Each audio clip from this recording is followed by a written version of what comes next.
Meus queridos irmãos, minhas queridas irmãs, 21º domingo do tempo comum. O Evangelho nós vamos refletir, está no Evangelho de Mateus, capítulo 16, versículos do 13 ao 20. O Evangelho retrata para nós aquele momento que Jesus procura fazer como que uma avaliação a respeito de sua imagem, que já era corrente no meio do povo, e ele faz esta avaliação com os discípulos. Sabemos que nosso Senhor mandava seus discípulos 2 a 2 para pregarem, levando o reino de Deus às comunidades, distritos, aos corações de homens e mulheres. No Evangelho de hoje, nosso Senhor se reúne com os seus discípulos, ele vai para a região de Cesareia de Filipe e ali ele pergunta: quem dizem os homens ser o Filho do Homem? Isto é, por onde vocês andaram? O que dizem a respeito de mim? E ali os discípulos, cada um, a partir daquilo que foi experiência que ouviram, foram dizendo a Jesus. Alguns responderam dizendo: dizem que tu és João Batista, outros que és Elias, outros ainda dizem que tu és Jeremias ou algum dos profetas. Mas aí, meus irmãos, minhas irmãs, Jesus, então, se dirige a eles e pergunta: e vós, quem dizeis que eu sou? Ora, é importante a gente entender aqui que, para aqueles que disseram a Jesus, que por onde eles passaram disseram que Jesus era João Batista, é bom entendermos que João Batista já tinha sido morto. Talvez estivesse aí com uns 3 anos, 2 ou 3 anos, porque depois da morte de João é que Jesus começa a sua vida pública de anúncio do reino de Deus. Então, dizem que é João Batista que voltou. Outros dizem que é Elias, do Antigo Testamento, profeta do Antigo Testamento. Outros dizem que tu és Jeremias ou alguns dos grandes profetas que existiram entre nós. Mas Jesus então agora vai à consciência dos discípulos. E vós, quem dizeis que eu sou? É como se Jesus quisesse acrescentar: vocês estão convivendo comigo. Vocês têm partilhado da minha vida de oração, da minha entrega ao povo de Deus, dos ensinamentos que eu passo para vocês.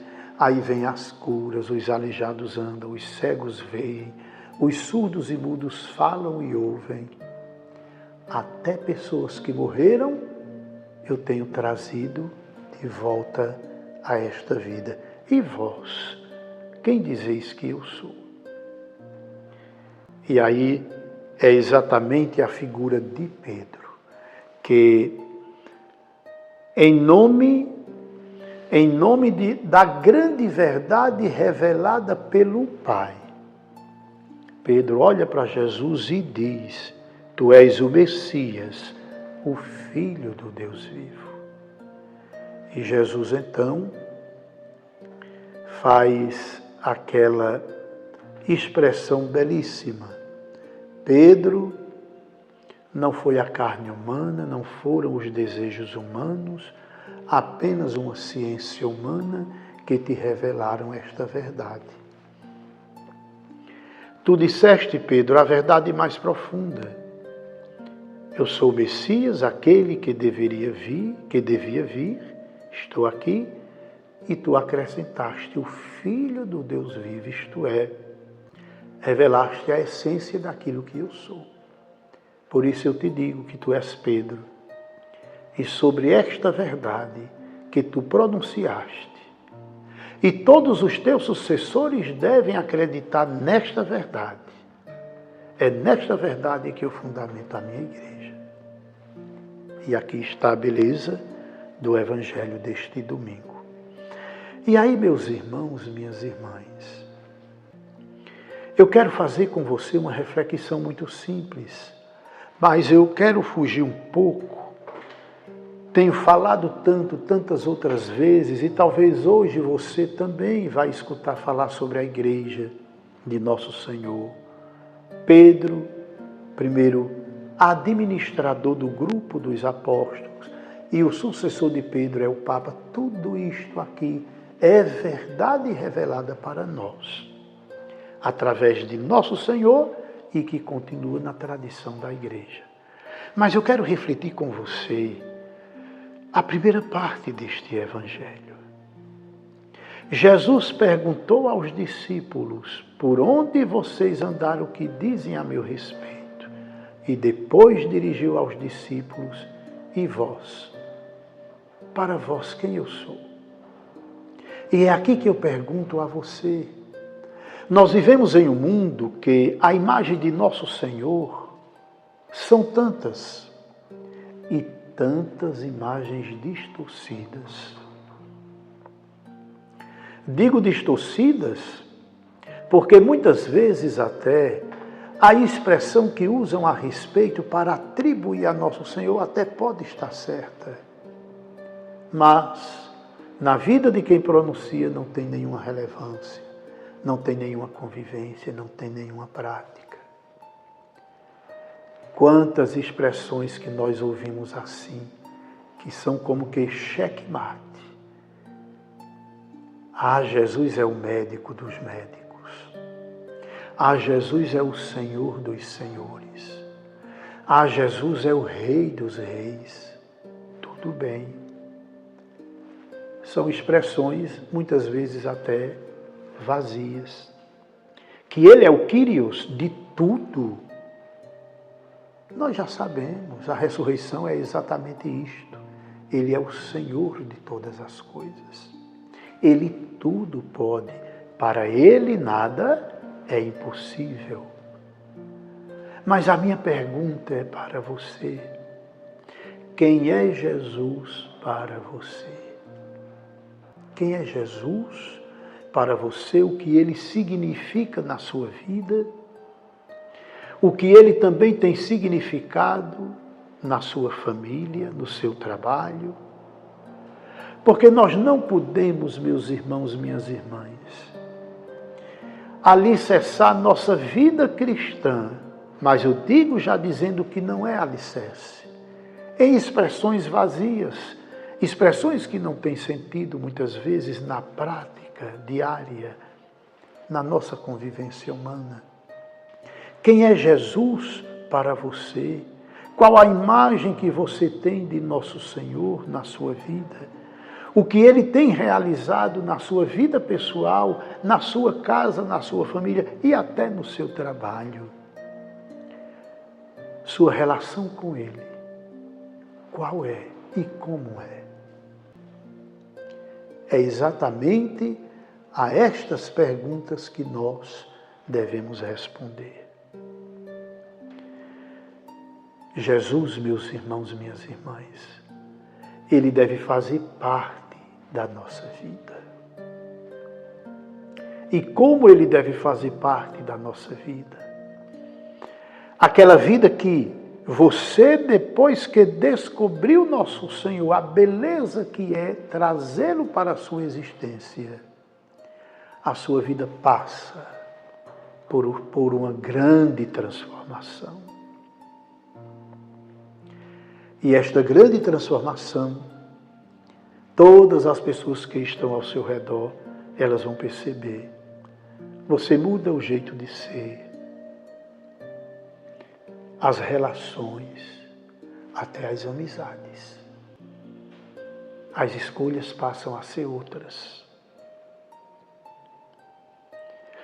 As buscas que você faz no dia a dia tanto das amizades, também com as convivências diárias, as pessoas com quem você convive, as relações, o jeito de ser, de viver, de falar, e a própria vida passa a ter um novo jeito de ser para você próprio e para as outras pessoas. Por quê? Porque quem faz o encontro com Jesus, o encontro pessoal, e aqui é personalizado mesmo, a vida se transforma. Outro jeito de ser, de viver, de se relacionar e até de se relacionar com o próprio Deus. A vida de oração passa a acontecer. E quando eu digo a vida de oração, não é mais aquele Pai Nosso corrido. Aquela Ave Maria também, como que apressado para se livrar da oração, porque chegou o momento, até a vida de oração se transforma. Você tem prazer em estar com nosso Senhor, conversando com Ele, rezando, e você sabe que quando você se recolhe, você realmente vai estar com Ele. E aquela oração de antes, que você rezava e dizia que rezava em 2, 3 minutos ou menos, você agora passa 15 minutos, 30 minutos, passa mais tempo em oração. A missa que você ia vez por outra, ou quando ia até ficava fatigado, se mexendo no banco porque você ficava inquieto. 1 hora de missa era cansativo para você. Você hoje quer ir para a igreja. Chega antes de começar a missa, porque você quer estar se preparando para se encontrar com Ele na Santa Missa, na palavra, na Eucaristia.